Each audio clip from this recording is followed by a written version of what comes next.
Beijing থেকে শুরু করে তেহরান, শত্রু শিবিরের ঘুম উড়িয়ে দিতে মার্কিন বিমান বাহিনী এবার তাদের তাসের টেক্কাটি চালল। যে B-21 রাইডার স্টেলথ বোমারু বিমান নিয়ে এতদিন প্রতিরক্ষা বিশেষজ্ঞদের মনে কৌতূহল ছিল, তার সংখ্যার হিসেব এবার এক ধাক্কায় দ্বিগুণ করার গোপন ছক কষছে পেন্টাগন। এতদিন বলা হচ্ছিল 100টি বিমানই যথেষ্ট, কিন্তু পর্দার আড়ালের খবর বলছে খেলা বদলে গেছে। হাউস আর্মড সার্ভিসেস কমিটির রুদ্ধদ্বার শুনানিতে নাটকীয়ভাবে এই সত্যটি সামনে আনেন বিমান বাহিনীর deputy chief of staff lieutenant general David H Tabor. আইন প্রণেতাদের সামনে তিনি স্পষ্ট ভাষায় জানিয়ে দেন, আমরা আমাদের পেন্সিল শার্প করছি, অর্থাৎ খাতা কলম নিয়ে হিসেব কষা শেষ।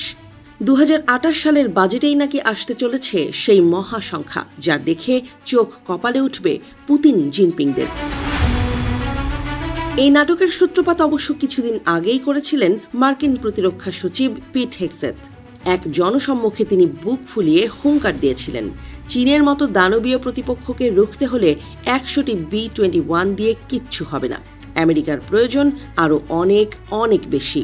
আর সেই বারুদ ঠাসা মন্তব্যের পর থেকেই সামরিক মহলে ফিসফাস শুরু হয়েছিল, যা এখন এক প্রকার রূপ নিল আনুষ্ঠানিক সত্যে।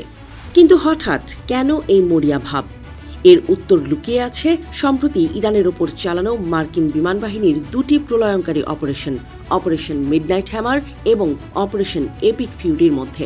ইরানের পরমাণু আস্তানা আর দুর্ভেদ্য ক্ষেপণাস্ত্র ঘাঁটিগুলো গুড়িয়ে দিতে মিসৌরি বিমান ঘাঁটি থেকে উড়ে গিয়েছিল আমেরিকার বর্তমান গর্ব B-2 স্পিরিট বোমারু বিমান।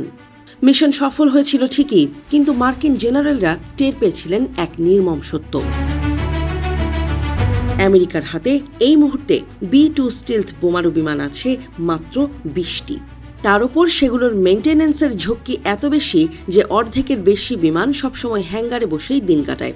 2024 সালের রিপোর্ট অনুযায়ী মাত্র 55% বিমান ওড়ার জন্য প্রস্তুত ছিল। ইরানের মতো দেশের ওপর হামলা চালাতেই যেখানে হিমশিম খেতে হয়েছে, সেখানে চীনের মতো পরাশক্তির সঙ্গে যুদ্ধ বাঁধলে এই সামান্য সংখ্যার বিমান নিয়ে আমেরিকা যে খড়কুটোর মতো উড়ে যাবে তা বুঝতে রকেট সায়েন্টিস্ট হওয়ার প্রয়োজন ছিল না। প্রতিরক্ষা কমিটির শুনানিতে প্রতিনিধি রব উইটম্যান সরাসরি আঙুল তুলেছেন বেইজিংয়ের দিকে। তিনি সাফ বলেন, পুরনো দিনের স্ট্র্যাটেজি দিয়ে আজকের ড্রাগনকে বধ করা অসম্ভব। ইন্দো প্যাসিফিক অঞ্চলে চীন যেভাবে তাদের ক্ষেপণাস্ত্রের জাল বিছিয়েছে, তাতে আমেরিকার দূরপাল্লার এবং রাডারকে ফাঁকি দিতে সক্ষম বোমারু বিমান ছাড়া কোনো গতি নেই। চীন যদি দূরবর্তী মার্কিন ঘাঁটিগুলোকে লক্ষ্য করে মিসাইল ছোড়ে, তবে দূর আকাশ থেকে নিঃশব্দে পারমাণবিক বা সাধারণ বোমা বর্ষণ করার একমাত্র চাবিকাঠি এই B-21 রাইডার। পেন্টাগন কিন্তু মুখে বলার অনেক আগেই ভেতরে ভেতরে যুদ্ধের প্রস্তুতি শুরু করে দিয়েছিল। গত ফেব্রুয়ারিতেই তারা বিমান নির্মাতা প্রতিষ্ঠান নর্থরপ গ্রুপম্যানের সঙ্গে $4.5 বিলিয়ন এক বিশাল চুক্তি সই করেছে, যার একমাত্র উদ্দেশ্য B-21 উৎপাদনের গতি এক ধাক্কায় 25% বাড়িয়ে দেয়া। কারখানায় এখন দিনরাত কাজ চলছে, যেন এক অদৃশ্য যুদ্ধের কাউন্টডাউন শুরু হয়ে গেছে। আমেরিকার পারমাণবিক ত্রয়ীর আধুনিকায়নের সবচেয়ে শক্তিশালী অস্ত্র হতে চলেছে এই B-21 রাইডার। একদিকে সেন্টিনেল ইন্টারকন্টিনেন্টাল ব্যালিস্টিক মিসাইল, অন্যদিকে কলম্বিয়া শ্রেণীর সাবমেরিন, আর আকাশের দখল নিতে আসছে এই রাইডারের ঝাঁক।